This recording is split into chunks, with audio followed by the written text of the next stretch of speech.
bahwa keseharian Anda ini sudah Islami. Saat Anda tidak bisa melakukan apa saja. Saya sering ada jenazah, biasanya kalau tetangga meninggal saya sering disuruh ngelepas. Saya bilang orang ini baik karena sering ngelamun di rumah, sering nganggur di rumah. Ditanya sama anaknya, kenapa Gus nganggur baik? Ya kalau dia nganggur artinya juga nggak berbuat sesuatu yang maksiat kan? Ya kan, orang nganggur di rumahnya ya tidak bunuh orang, tidak maling, tidak korupsi, ya namanya nganggur di rumah. Lah cuma istri cara pandang nganggur gak menghasilkan uang gitu, tapi juga gak menghasilkan kriminal kan. Jadi sebenarnya Islam itu cara, makanya kalau sampai ngaji usul fikih itu ada kitab usul fikih namanya Lubul Usul, itu terkenal sekali di pesantren itu. Itu kalau ngapresiasi keseharian itu luar biasa. Isma min mubahin illa wa yatahaqqaqu bihi tarku haramimma. Karena keseharian yang mubah saat Anda lakukan itu ada kehebatan yang luar biasa, yaitu meninggalkan haram. Makanya dulu banyak orang-orang alim ketemu temannya itu guyon sampai semalaman. Itu biasanya yang semangat Islam itu kiai kok tidak tahajud, kiai kok tidak witir. Orang yang sedang mapan uangnya banyak, malam itu tidak kelayaban itu sudah luar biasa. Melawan nafsu supaya tidak maksiat itu sudah luar biasa. Supaya lupa guyon sama temannya semalaman sampai subuh. Gejolak-gejolokan ngenang zaman miskin, zaman kuliah nggak jelas, zaman apa. Melihatnya jangan tarkut tahajud seperti ini, meninggalkan tahajud, tapi meninggalnya ini talkul muharramat. Jadi kayak apa hebatnya? Sehingga Imam Ghazali punya riwayat yang agak unik. Hatta takuna ibadatu akhiri hadil ummah iku an-naum. Sehingga suatu saat ibadah terbaik umat ini itu tidur gitu. Itu kan riwayat kontroversi. Ketika Imam Ghazali saja, kenapa iya? Kenapa kamu mulai keluar dari rumah itu sudah banyak maksiat, melihat perempuan yang enggak mahram, melihat fenomena. Tapi kalau kamu tidur itu enggak melihat apa-apa. Tapi juga kamu jangan menganggap tidur itu ibadah betul. Saatnya melakukan fardu ain malah masih tidur. Tapi itu sudut pandang yang menjadikan kita Islam itu gampang. Jadi saat Anda tidak bisa aktivitas apa-apa, misalnya ada beberapa orang yang lumpuh. Lumpuh itu memang nggak bisa Jumatan, nggak bisa ibadah, tapi dia juga nggak bisa maksiat. Tidur itu memang Anda saat itu tidak bisa tahajud, tidak bisa witir, tapi saat itu ada zina, tidak maling, tidak gosipkan orang, tidak bully orang, tidak menanamkan kebencian, tidak hasud. Sehingga tidur menurut Allah Ta'ala wa min ayatihi manamukum billaili apa? Wan nahar. Karena di tidur itu selain ada unsur istirahat, jaga kestamina, juga ada unsur meninggalkan beberapa keburukan. Nah saya mohon ibadah yang keseharian ini kita jaga. Supaya kita semua baca ayat itu fasih itu tertanam di hati. Allah itu siapa? Alladzi at'amahum min ju'i wa amanahum min khauf. Dan Allah kalau cerita di Quran itu anna sababnal ma'a sabba tsumma syaqqaqnal ardha wa syaqqa fa ambatna fiha habba wa inaba wa qadba wa zaituna wa nakhla wa hada'iqa hulba. Kamu tahu saya ini siapa, kata Allah. Saya ini adalah Tuhan yang menurunkan air, kemudian ada tanaman banyak. Habba wa inaba wa qadba, ada zaitun, ada tin, kalau orang Jawa mungkin ada tela, ada padi, ada mangga, ada pisang. Sudah. Wa inaba wa zaituna wa nakhla wa hada'iqa hulba, ada perkebunan yang lebat. Tujuannya apa? Mata Allahkum, silahkan kamu pakai, kamu nikmati. Tapi karena kadang kita ini punya ide-ide besar. Tadi untuk syukur saja nunggu punya istri riman, rumah baik, tetangga baik, komunitas baik, semuanya baik baru syukur. Lama-lama nanti ada di surga, syukurnya nunggu surga paling kelas A. Itu sudah ada yang menghuni Rasulullah, kamu nggak boleh di situ. Masa untuk syukur saja repotnya, masya Allah. Jadi mohonlah Quran yang kalau Anda hafalkan juz amma itu kan ada ayat-ayat yang kayak tadi. Ya, fal yang dzuril insanu ila ta'ami. Coba lihat apa yang kamu makan ya, dari mana? Dan untuk mempertahankan hidup kamu keseharian. Jadi jangan kira ibadah itu harus membentuk komunitas yang versi Anda.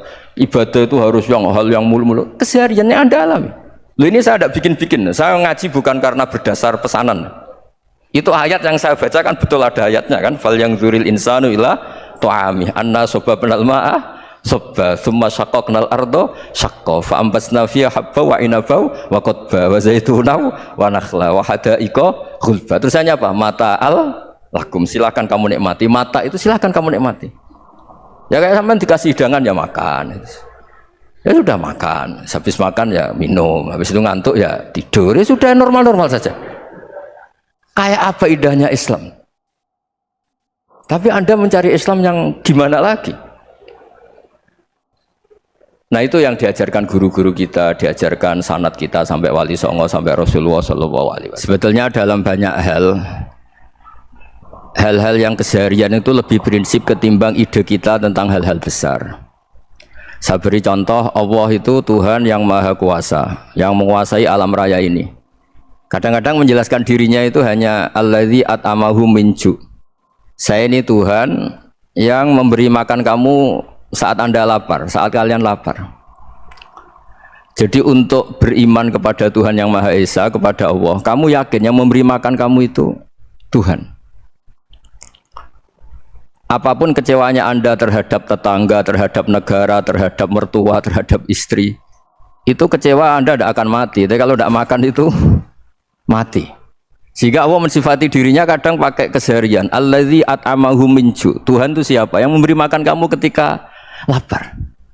Tapi kamu untuk syukur itu nunggu punya istri cantik, neriman, gampang diatur, membolehkan poligami.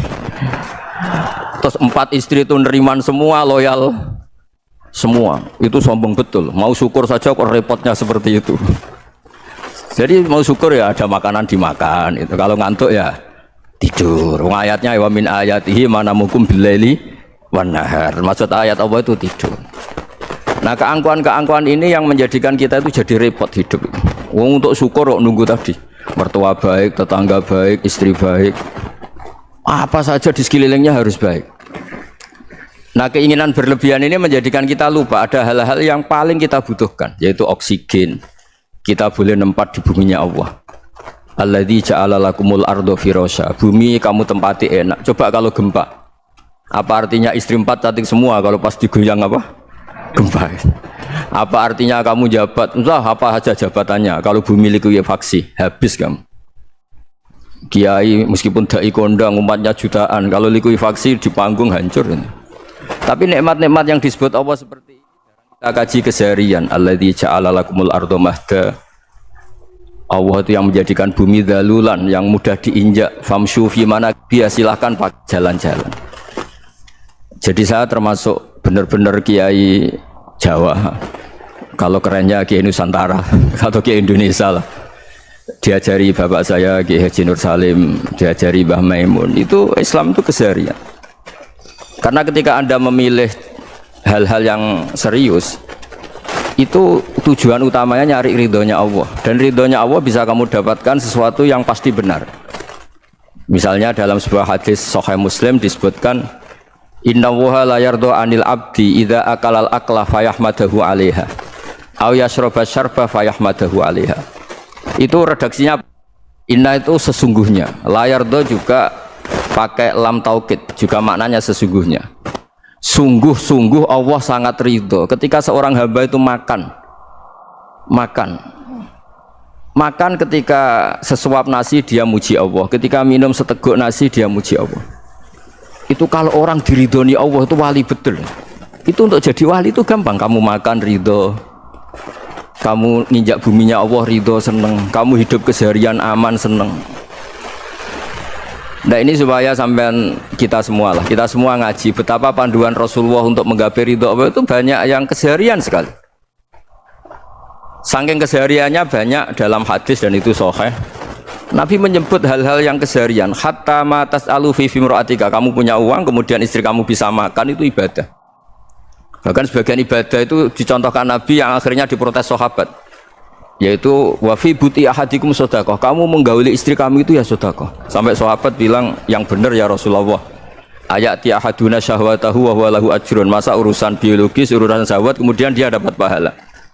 Nabi menjawab, alaysa lawadu'aha fi haramin akana alaihi wisrun. Bagaimana kalau dia meletakkan ke yang tidak benar, itu kan dosa.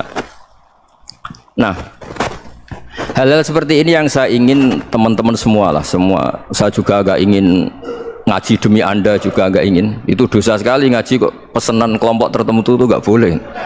Islam itu untuk semua. Jadi ya cuma karena di depan saya jenengan ya seakan-akan jenengan korbannya. Itu ada ilmunya dalam usul fikih itu. Jadi orang itu harus ngaji usul fikih.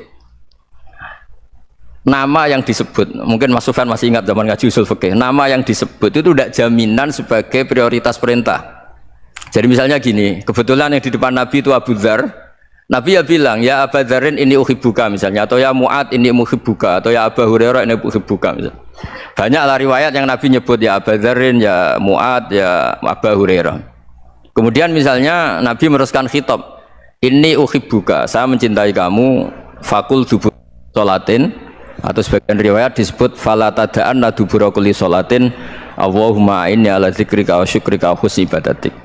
Saya mencintai kamu, siapa saja, Mu'ad bisa, Abu Dzar bisa, siapa. Saya mencintai kamu, mohon kalau habis sholat kamu jangan lupa wiridan Allahumma a'inni ala dzikrika wa syukrika wa husni ibadatik. Ya Allah, tolong kami permudah supaya mudah ingat engkau. Anda tidak bisa mentang-mentang, wong nama saya Parmin, nama saya Purnomo, itu yang diperintahkan Mu'ad misalnya. Jadi yang disebut satu, tapi khitab itu untuk siapa saja. Saya teruskan ya. Jadi saya mohon semua kita melakukan kebaikan itu, kalau dalam kaidah fikih disebut al yakin la yuzalu bisyak.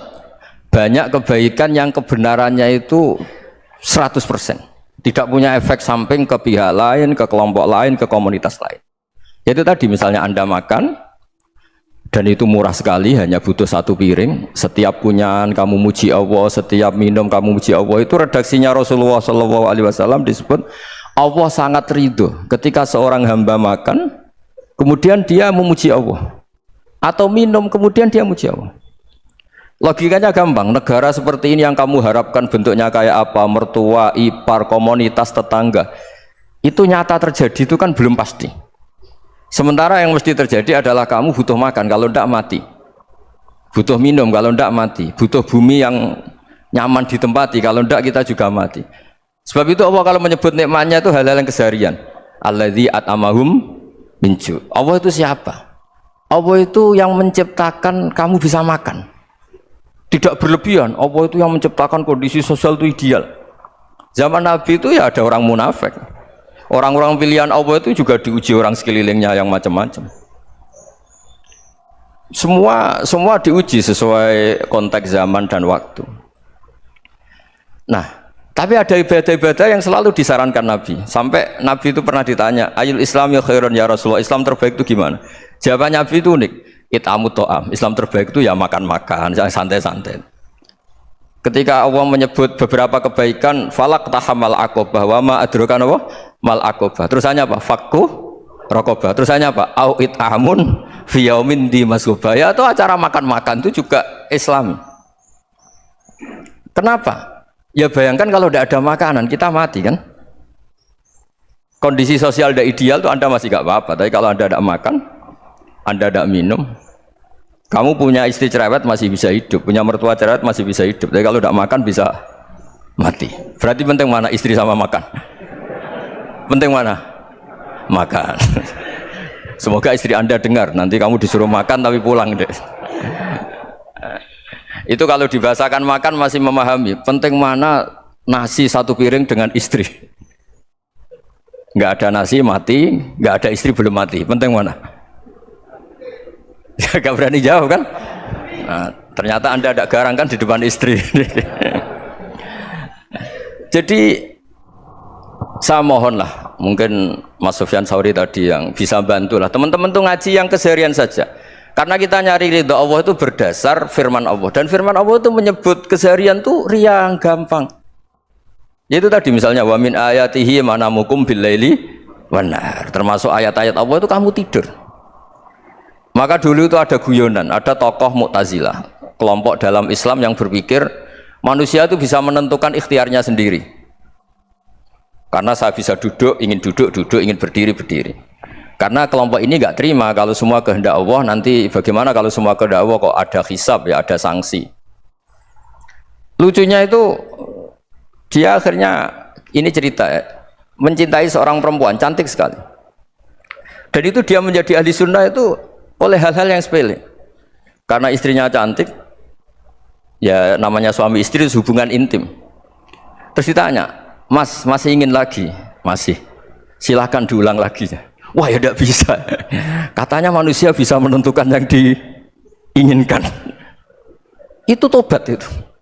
Itu nggak bisa ditobatkan Mas Sufyan Ats-Tsauri. Orang cantik yang mudah nobatkan orang itu orang cantik. Segampang itu. Akhirnya kita tahu, makanya kalau dalam kitab Hikam itu disebut al-aqil mayakul madza yaf'alu wa hubi wal ghafil mayakul madza af'al. Orang yang punya akal karena sadar ini wilayah Allah, semua milik Tuhan. Itu dia tiap hari berpikir, besok Allah akan melakukan apa terhadap dunia ini. Kamu merencanakan suatu mau plesir ternyata gempa. Mau wisata ke Rusia ternyata perang. Kamu tidak pernah tahu apa yang akan terjadi besok. Wa ma tadri nafsum madza taksibu ghadan. Tapi anda semua kita ini sering punya jadwal permanen. Makanya saya kalau diundang siapa saja, sanad takdir. Yang jelas Gus ini acara penting. Ya masih acara penting nak pangeran ngersakno piye? Kowe ape dadi pangeran? Kamu kok mau jadi Tuhan? Itu kadang ya kiai gitu. Penting Gus acara ini jenengan harus memastikan bisa. Loh kamu itu yang ngajarin tauhid, sesuatu itu biadillah kok bilang-bilang apa pasti. Kalau maksa terus tak tobatkan loh kamu kata saya itu. Ya kalau gitu Gus bilang insya Allah. Wah itu hati saya, fisik saya, roh saya sudah bilang insya Allah. Tidak usah kamu latih kata saya. Nah hal-hal tauhid keseharian itu gampang sebetulnya. Wal ghafil yaqulu madza af'al. Tapi orang yang lupa Allah dia setiap hari bilang besok apa? Kita bisa melakukan apa? Seakan-akan dia itu aktor, dia penting, dia subjek permanen, dia. Padahal kita ini hanya objek kehendak Allah Subhanahu wa taala. Karena kita yakin sesuatu yang terjadi di alam raya ini kita tidak bisa apa-apa.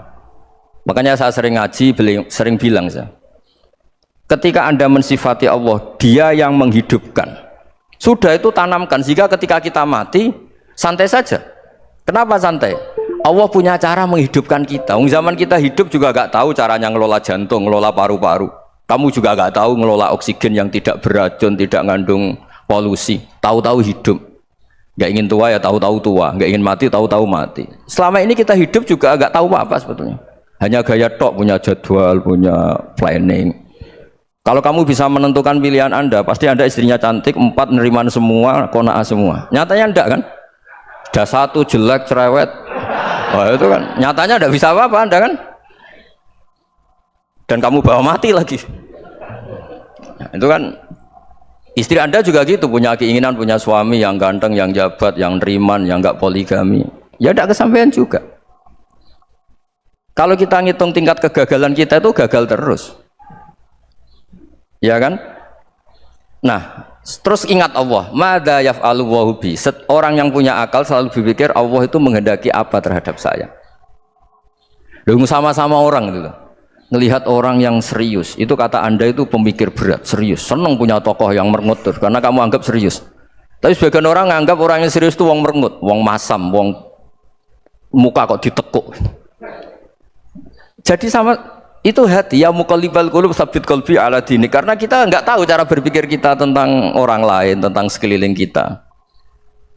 Misalnya kita orang baik yang jenis ngrumat fakir miskin, ada orang bangun masjid mewah itu janggal. Apa artinya masjid mewah kalau banyak orang kelaparan?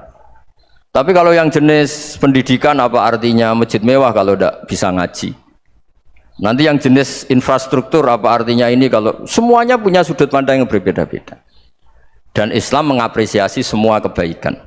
Tapi katakan semua kebaikan itu adalah kehendak Allah Subhanahu wa taala. Karena apapun baik Anda itu pakai fasilitas yang diberikan oleh Allah Subhanahu wa ta'ala. Sehingga ini yang disebut kulillah sumadarhum fi khawdihim yal'abun. Bahwa pada akhirnya ada jihad, ada perang. Itu dulu memang perang, bukan membunuh. Beda.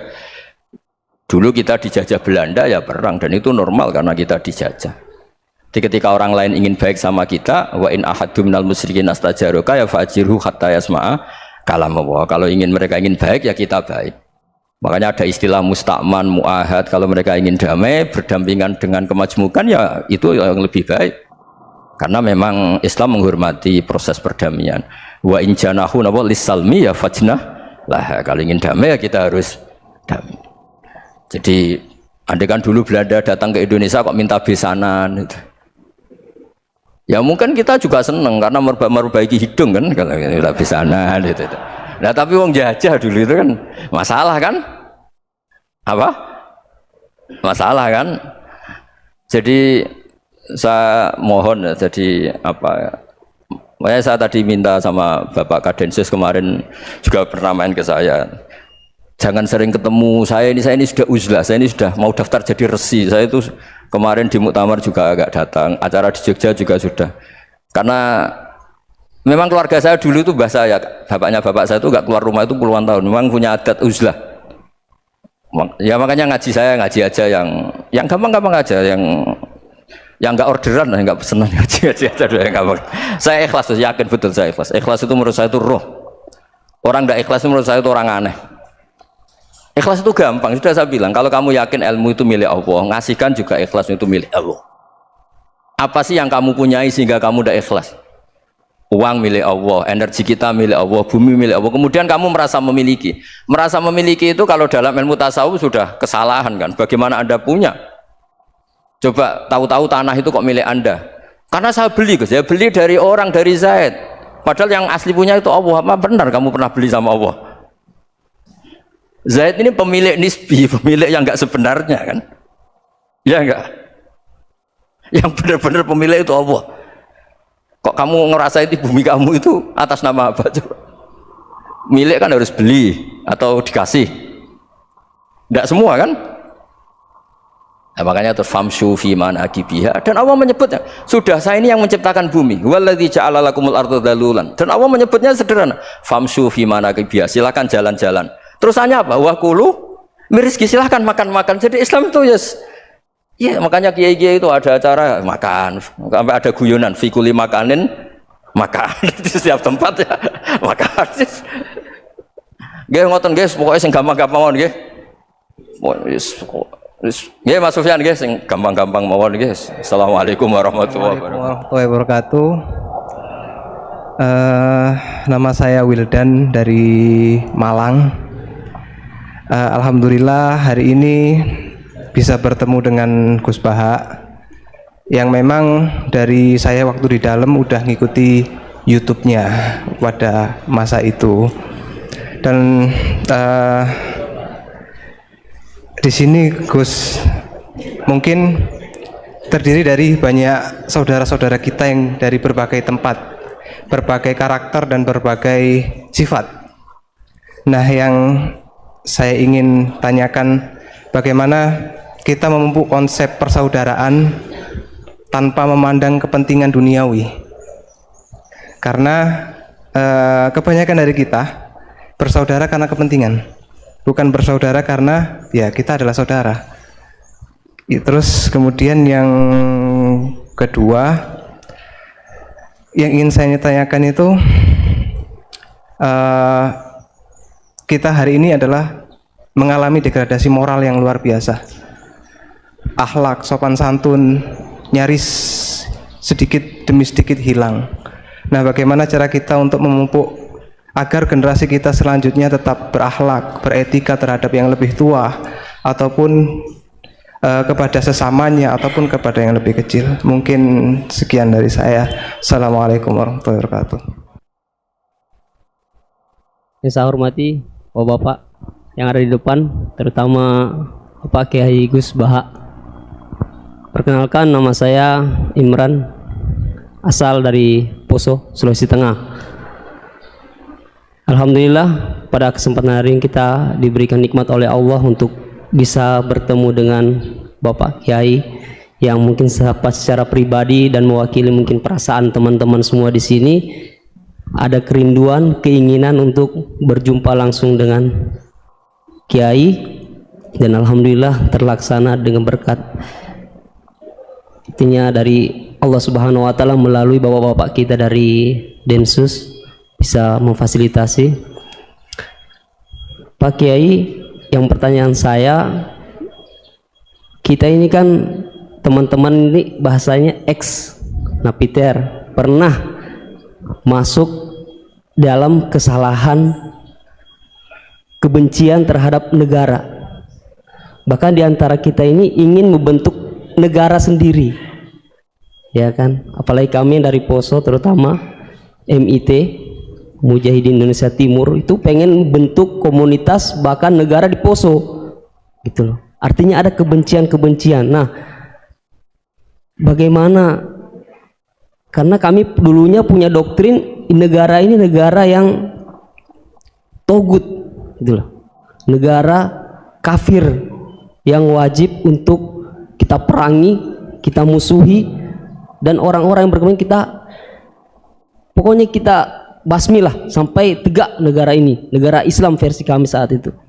Nah, mungkin ada pesan atau ujangan nasihat untuk kami ini untuk semakin kuat, ataupun ada kisah-kisah ataupun ayat-ayat yang menjelaskan bagaimana kita itu harus sungguh-sungguh mencintai negara kita yang kita cintai ini.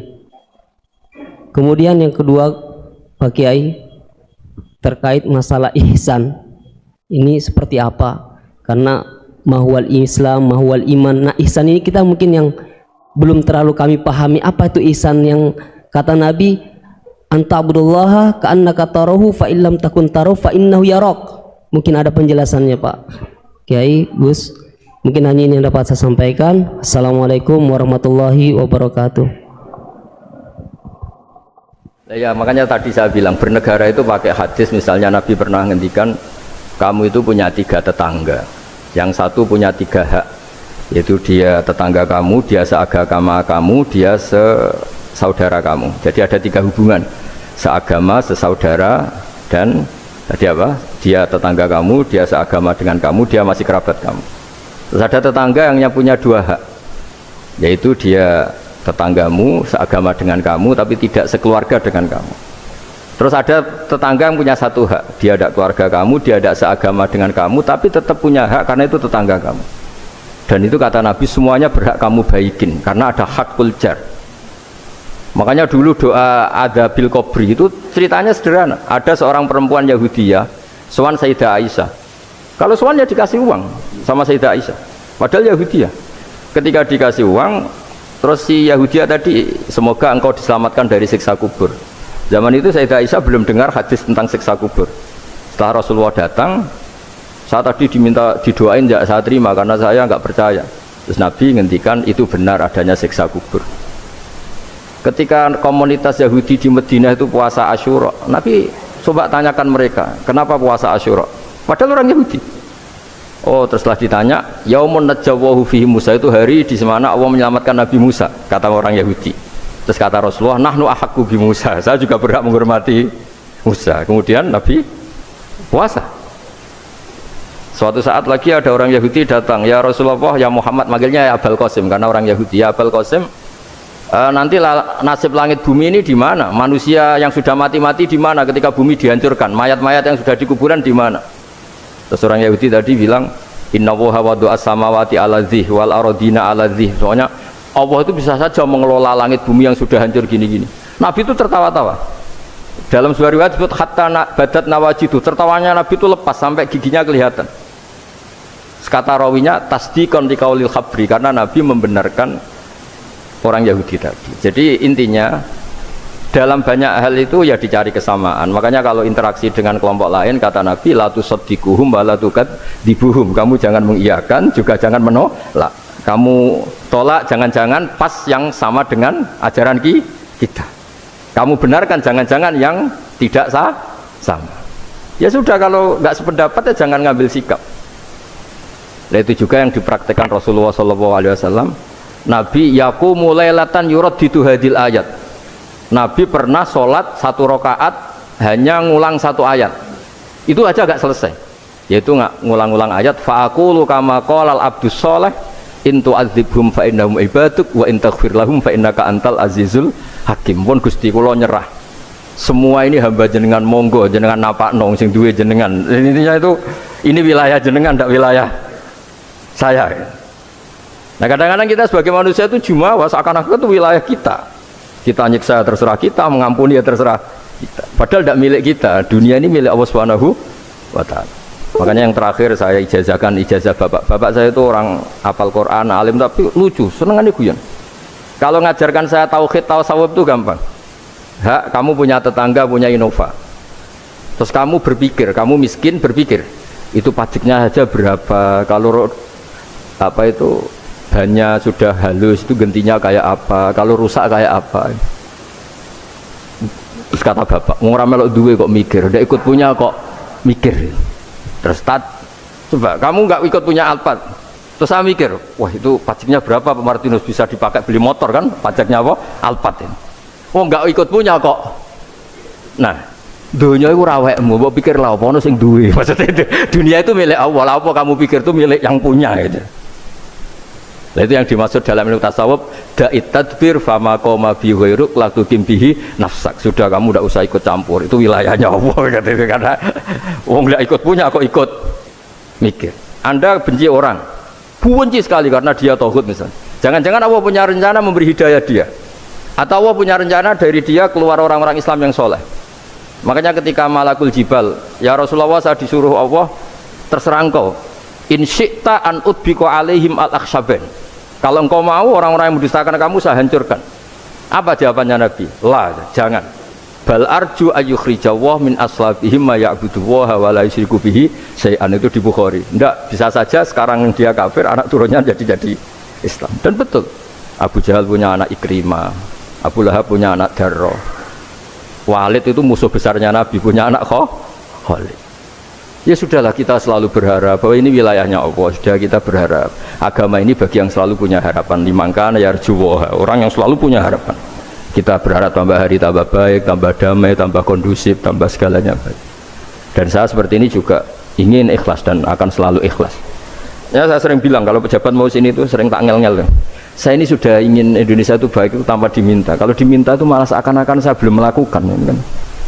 Sudah saya lakukan kok baru diminta. Karena ini wilayah kita semua, artinya ingin baik itu keinginan kita semua. Status kita. Kata Sayyid Zabidi dalam kitab Ithaf, keinginan baik itu syakhsiyatuk wa hakikatuk. Itu kamu sekali. Manusia itu kan kata Allah Ta'ala, saya pertama menciptakan manusia itu khunafa, orang yang berkeinginan baik. Baru digoda setan terus macam-macam. Jadi keinginan baik itu hakikatuk wa syakhsiyatuk. Itu kamu sekali. Ingin baik itu kamu sekali. Itu status kamu katanya. Makanya orang preman kayak apa, mabuk kayak apa, ada orang kecelakaan, pikiran pertama itu nolong, itu yang normal. Soal ada kasus, pikiran pertama ngambil HP-nya itu 00, sekian persen. Jadi pikiran pertama mesti nolong itu, karena itu syakhsiyatuk wa hakikat. Saya pernah ketemu orang yang pakaiannya itu enggak, mungkin kalau orang syariat bilang enggak syar'i lah, pakai pakaian yang tidak syar'i. Tapi dia muslimah, dia ke masjid. Saya ditanya sama seseorang, Gus kok sama orang gitu mau bertemu gitu. Karena terus saya bilang, kenapa? Dia pakaiannya ada Islami gitu. Oke, dia tidak pakaian Islami itu nyata, tapi dia ke masjid itu Islami, tetap sholat itu Islami. Ketika dia ingin sholat dan tetap sholatnya pakai takbir, pakai rukuk, pakai sujud itu Islami. Wong setelah di masjid ya pakai mukena, pakai. Kalau sama-sama nyata, Anda kan boleh ngingat sama-sama yang fakta gitu. Dia punya kesalahan dalam berpakaian, dia punya kebenaran dalam sujud, dalam rukuk, dalam ibadah. Dan itu tradisi Quran. Quran ya cerita fama ya'mal mithqala dzarratin khairan yarah wa may ya'mal mithqala dzarratin syarran yarah. Apa susahnya sih ingat dua-dua sisi itu? Sama bernegara atau bertetangga, kita bayangkan jangan bernegara dulu, terlalu luas, bertetangga saja ukuran, karena nanti sama, bernegara sama bertetangga itu hadisnya sama. Kita di kampung itu ya ada masjid, dan orang-orang yang nggak sholat juga nyumbang masjid. Bahkan ada yang nyumbang masjid banyak terus tidak sholat, karena keramik saya sudah sholat katanya. Saya pernah ketemu orang model gitu itu ya ada. Jadi, tapi ada juga yang sholat terus tapi nggak pernah nyumbang masjid. Ya orang banyak. Intinya itu Allah itu punya tradisi, punya sunnatullah. Kebaikan ya dihitung, kejelekan juga dihitung. Dulu ketika Rasulullah SAW hidup bersama komunitas yang majmu', itu sebetulnya permintaannya Nabi, jangan halangi kami saat mau beribadah. Dulu sampai perang karena mereka menghalangi. Sebenarnya problem mereka wa yasudduna an sabilillah, menghalangi. Sebenarnya kalau dulu saling toleransi ya enggak ada masalah. Artinya ketika Anda ingin sholat di Indonesia agak dihalangi, ingin pengajian enggak dihalangi, sebenarnya ini enggak ada masalah. Ya, soal ada kebaikan, ada keburukan ya mulai Nabi Adam sampai sekarang sampai kiamat. Itu cara pandang. Jadi Cara pandang kita terhadap orang lain itu harus hal-hal yang nyata. Kalau kesalahan mereka nyata, kebaikan mereka juga nyata. Kenapa kita hanya ingat sisi yang jelek, tidak ingat sisi yang baik? Saya sering cerita ke santri-santri saya, setiap saya pengajian diundang orang di mana-mana itu saya mesti istighfar. Karena nggak ada pilihan. Saat saya datang ke pengajian di Sulawesi, misalnya saya tinggal ngaji di sini. Saat saya ngaji di sini, ninggal undangan yang di sana. Hidup itu tidak banyak pilihan, meninggalkan kebaikan, melakukan kebaikan. Artinya gini, dalam kebaikan saja ada kebaikan yang ditinggalkan. Apalagi dalam kejelekan. Makanya di sini ada pepatah terkenal dalam ilmu tasawuf tuh. Wastighfaruna yahtaju ilal istighfar. Saat Anda baik saja butuh istighfar. Bapak saya kalau guyon gini, Mas Sofyan. Ada imam istiqomah jadi imam masjid sampai tua sampai batuk-batuk. Itu bagus istiqomah. Tapi itu masalah kata Bapak.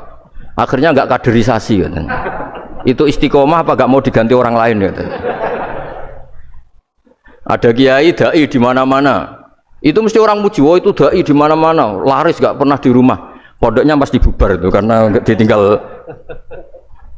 Jadi kebaikan seperti ada orang sering sowan kiai. Wah itu malah lebih masalah lagi kan. Kadang kiainya pas istirahat, yang disalamkan template uang jatah susu anaknya. Hari itu waya tagihan malah lari sowan kiai. Nah, harusnya di rumah ada berdoain tagihan listrik entah apa. Jadi makanya di hikam itu terkenal kata-kata manusia itu siapa? Manusia itu mangkanat mahasinuhu masawiyah fakai falatakunu masawihi masawiyah. Manusia itu orang ketika baik saja salah, apalagi pas salah. Coba saya misalnya pidato begini, di atas panggung saya orang alim pidato nasihati orang. Di saat yang sama seperti yang tanya Mas Wildan tadi, ada agak sopannya. Di situ ada mungkin orang yang lebih sepuh dibanding saya. Masa lebih muda kok di atas? Yang di bawah lebih tua. Ada agak sopannya. Mau nggak pidato disuruh, mau di atas disuruh, nggak sopan sama yang. Tapi misalnya yang paling sepuh pidato nggak pernah ngaji kok pidato terus gimana? Artinya ketika kita baik saja ada salahnya, apalagi pas salah. Sebab itu ajaran Rasulullah itu suruh berdoa Rabbana dzolamna anfusana. Sebelum minta itu merasa ya Allah kita ini mendolimi diri kita sendiri. Karena dalam pilihan-pilihan itu pasti ada salahnya. Coba misalnya Anda bangun masjid habis 2 miliar. Yang harusnya 1 miliar sudah jadi. Terus nanti suatu saat ketemu Allah ditanya, itu ada orang miskin, fakir miskin, yatim. Andai kan kamu sumbang 1 miliar itu sejahtera semua. Gara-gara kamu bangun masjid terlalu mewah. Ya tapi kadang-kadang orang kebaikannya itu orientasinya bangun masjid, gak tertarik nyumbang fakir. Saat itu cara berpikir gitu mau apa? Tapi kalau dia mau luhur manusia terbaik karena bangun masjid 2 miliar, coba diaudit secara kepentingan syar'i. Penting mana dengan ngasih makan fakir miskin? Penting mana dengan menikahkan janda misalnya? Penting mana dengan pendidikan? Apa artinya masjid mewah orang nggak tahu halal haram, nggak tahu najis, nggak tahu cara sesuci, nggak tahu cara adzan yang benar? Terus penting mana untuk beli kitab sama dipakai masjid? Apa artinya beli kitab apa tapi nggak makan? Penting mana makan sama beli kitab? Ada auditnya. Makanya manusia itu ketika baik pun disuruh istighfar, apalagi ketika salah. Nah dengan perasaan seperti itu kebencian pada orang lain luluh karena potensi baik pada orang lain ternyata tinggi dan potensi salah ke kita juga tinggi. Nah dilatih gitu. Jadi di Ihya itu ada kitab tawaduk. Kitab tawaduk itu dilatih ketemu orang tua. Huwa aksaru ibadatan, dia mesti ibadahnya lebih banyak karena lebih tua timbang saya, pasti sholatnya lebih lama timbang saya. Ketika Anda sudah tua melihat anak-anak, huwa aqallu minni maksiatan, mesti maksiatnya tidak banyak karena masih kecil. Terus ketika melihat orang fasik maksiat, la'alla wa yatubu alaih fa inna wa tawwabur rahim, mungkin Allah memberi tobat, bisa saja. Umar itu ingin bunuh Nabi, tapi Allah memberi tobat. Yang sowan kiai saja tidak mesti dapat tobat. Umar ingin bunuh Nabi, tapi Allah memberi tobat. Akhirnya ya tobat jadi Islam yang baik. Dalam sejarah Wali Songo, Kalijogo sowan Sunan Bonang itu ingin garong, tapi malah jadi muridnya jadi wali. Kalau Allah sudah menghendaki tidak ada ya. Perang Uhud orang Islam kalah itu karena panglimanya siapa? Khalid bin Walid. Tapi dia malah yang dapat hidayah. Nah sama orang yang sekarang Anda benci bisa saja Allah merencanakan ada apa? Hidayah di situ. Dan kita yang merasa benar jangan saja ada rencana Allah bikin kita su'ul khotimah, naudzubillah min dzalik, kan tidak pernah tahu. Nah, dari tidak pernah tahu itu orang diusahakan tawadhu. Wa ma adri ma yuf'alu bi wala bikum, kita tidak pernah tahu. Makanya meskipun saya ini kiai terus kata orang banyak itu ketop, kalau istighfar ya nangis betul ya. Cuma kan nggak perlu di depan umum, nanti ada penampilan kan ribet kan nanti. Sudah nangis nggak ikhlas, nggak mutu. Ya gitu ya. Ya ngoten mugi-mugi barokah sedanten. Assalamualaikum warahmatullahi wabarakatuh.